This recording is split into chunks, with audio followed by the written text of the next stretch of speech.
کوئی بھی عام سا آدمی 24 گھنٹے میں سے 12 گھنٹے اپنی معاش کے اوپر صرف کرتا ہے، اور کوئی بھی عام آدمی اپنے 24 گھنٹے میں سے کم از کم 6 گھنٹے نیند میں صرف کرتا ہے۔ اور اگر ان چیزوں کو ملایا جائے اور حساب کیا جائے تو 24 گھنٹے میں سے 75% انسان اپنی معاش اور اپنی نیند کے اوپر صرف کرتا ہے۔ اور اگر شاید یہ کہا جائے کہ انسان کا سب سے زیادہ وقت اس کی زندگی میں اس کی معاش کے اوپر صرف ہوتا ہے تو شاید یہ غلط نہ ہوگا۔ جب سے انسانیت وجود میں آئی ہے معاش کا سلسلہ چل رہا ہے، اور جب سے انسان پیدا ہوتا ہے اس کی معاش کا تصور اس کے ساتھ جڑ جاتا ہے۔ معاش اتنی ہی پرانی ہے جتنا انسانیت کی تاریخ، اور یہ کہ ہر شخص اپنی زندگی کا سب سے زیادہ وقت معاش میں گزارتا ہے، اور ایک عام انسان معاش کو سیکھنے سمجھنے کے لیے عموماً 15 سے 20 سال تعلیم حاصل کرتا ہے، لیکن اس کے باوجود انسان کی معاشی حالت تبدیل نہیں ہوتی، اور اگر تبدیل ہوتی ہے تو کیسے ہوتی ہے اس کا اندازہ نہیں لگتا۔ لوگ امیر ہوتے ہیں لیکن امیر رہتے نہیں ہیں، لوگ غریب ہوتے ہیں لیکن کچھ لوگ غریب نہیں رہتے، یہ کیسے ہوتا ہے؟ اور کچھ لوگ امیر ہوتے ہیں اور نسلوں تک امیر رہتے ہیں، یہ کیسے ممکن ہوتا ہے؟ اور کچھ لوگ خواہش کے باوجود امیر ہونا چاہتے ہیں لیکن غریب ہی رہتے ہیں،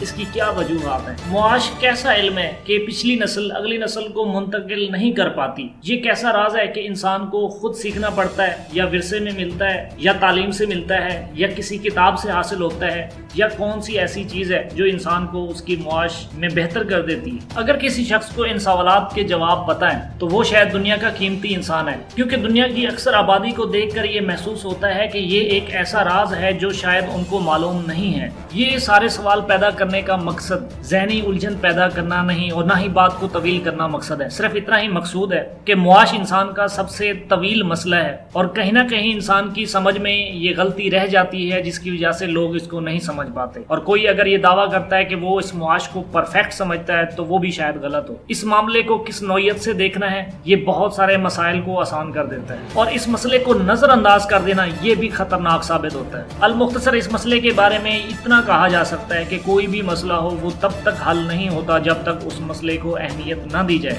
اس کو وقت نہ دیا جائے، اور اس کو سوچ سمجھ پر نہ پرکھا جائے، کیونکہ یہ اتنا اہم مسئلہ ہے کہ کوئی بھی کسی کو چاہنے کے باوجود مکمل طور پہ سمجھا نہیں سکتا، کسی کو منتقل نہیں کر سکتا۔ اب دوسروں کو کیسے افادیت حاصل ہو یہ بہت ہی قیمتی ہے۔